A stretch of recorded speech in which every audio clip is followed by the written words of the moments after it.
And இந்த வெஹிக்கிளுடைய சேஃப்டியை பொறுத்த வரைக்கும் அந்த டைமில் அந்த Volkswagen கார்ஸாக இருக்கட்டும், ஃபியட்னுடைய இந்த லீனியாவாக இருக்கட்டும், இதெல்லாமே வந்து பில்ட் லைக் டேங்க் அப்படின்னு சொல்லுவாங்க. ஸோ அந்த அளவுக்கு ஒரு நல்ல ஒரு சாலிடான பில்ட் இருக்கக்கூடிய கார்ஸ் தான். பட் இருந்தாலும் இந்த வெஹிக்கிளில் உங்களுக்கு 2 ஏர் பேக் அப்படிங்கிறது ப்ரொவைட் பண்ணியிருக்காங்க. கண்டிப்பாக சேஃப்டி என்ஹான்ஸ் பண்ணும்.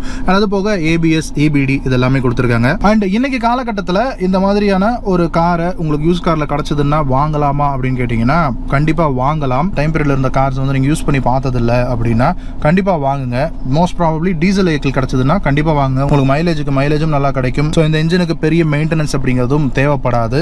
அண்ட் என்ன ஒரு விஷயம் அப்படின்னா, ஃபியட் வந்து இந்தியாவில் இல்லை அப்படிங்கிறதுனால ஒரு சில காஸ்மெட்டிக் ஐட்டம்ஸ், இந்த ஏசி வெண்ட் இதெல்லாம் சுவிச்சஸ்லாம் உடஞ்சிச்சுன்னா கிடைக்கிறது கொஞ்சம் சிரமமாக இருக்கும். பட் இருந்தாலும் இப்போ தமிழ்நாடை சுற்றி நிறைய இடங்களில் இந்த கார் வந்து ஸ்கிராப் பண்ணுற இடங்கள் நிறைய இருக்குது. ஸோ அங்கே வந்து கிடைக்கிறதுக்கான வாய்ப்புகள் அப்படிங்கிறது கண்டிப்பாக இருக்குது. அண்ட் ப்ரைஸிங் வைஸும் நீங்கள் இதே இன்ஜின் இருக்கக்கூடிய ஒரு ஸ்விஃப்ட் டிசைரோ வாங்குறீங்கன்னா எனிவேர் பிட்வீன் 4 lakhsக்கு மேலே தான் இருக்கும். 4 to 5 lakhs அந்த ரேஞ்சில் இருக்கிறதுக்கு வாய்ப்பு இருக்குது. பட் அதே இது நீங்கள் ஃபியட்டில் வாங்குறீங்க அப்படிங்கிறப்போ உங்களுக்கு வந்து 3 to 4க்குள்ளே வரதுக்கான வாய்ப்புகள் தான் இருக்குது.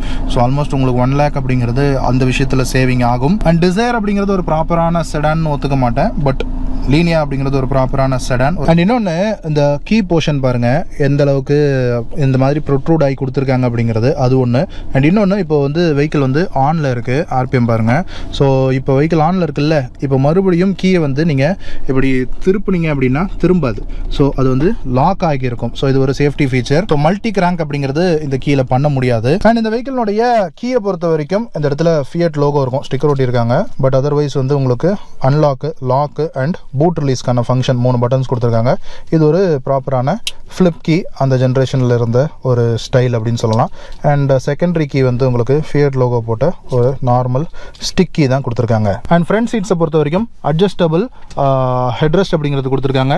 அண்ட் சீட் பெல்ட்ஸ் பாருங்கள், அப்போவே வந்து உங்களுக்கு ஹைட் அட்ஜஸ்டபிளான சீட் பெல்ட்ஸ் அப்படிங்கிறது ப்ரொவைட் பண்ணியிருக்காங்க. நல்ல விஷயம். அண்ட் இந்த ஃப்ரண்ட் சீட்ஸ் கண்டிப்பாக அகாமடேட்டிங்காகவும் இந்த சைட் போல்ஸ்டர்ஸ் அப்படிங்கிறது இருக்குது. சீட் கவர்ஸ் போட்டிருக்காங்கன்றதுனால விசிபிளாக தெரியல. பட் சைட் போல்ஸ்டர்ஸ் அப்படிங்கிறது கண்டிப்பாக நம்மளை வந்து ஹக்கிங்காக பிடிச்சிருக்கு. அண்ட் இந்த குஷனுடைய குவாலிட்டி பாருங்கள், 7-8 years ஆனாலும் நல்லா இருக்குது ஸ்மூத்தாக. அண்ட் ஸ்டேரிங்க்கு ரைட் சைடில் ஒரு சின்ன பாக்ஸ் ஒன்று கொடுத்துருக்காங்க யூட்டிலிட்டிக்கு. அண்ட் ஹெட்லைட் அட்ஜஸ்ட்மெண்ட்ஸ்க்கான ஸ்விட்சஸ் இந்த இடத்துல இருக்குது.